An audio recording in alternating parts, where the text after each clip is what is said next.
Çok güzel bir ürün tanıtacağız yine. Yemre şöminedeyiz. Muhteşem sobalar var.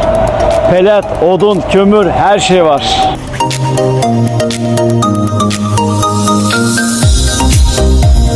Üzeri döküm, kalın malzemeden üretilmiş fırınlı bir sobamız. Kovalı bir soba, kuru sistem dediğimiz yine. Şimdi burada kovasını, malzemelerin ızgarasını görüyorsun. Bunun üzerindeki bu parçalar da tek tek çıkabilir. Yine kazanımızı, çaydanlığımızı, su güğümümüzü çok rahat buralarda kullanabiliriz. Arkadaki parça sayesinde dışarıdan almış olduğu soğuk havayı içeride ısıtarak yanlardan ve önlerden üfleme yapar. 100-110 metrekare alanı ısıtabilir. Fırınlı. Çift tepsi de kullanılabilir. Tek başına Kesinlikle. tek parça 110 metrekare alanı çok hızlı bir şekilde ısıtır bu ürün.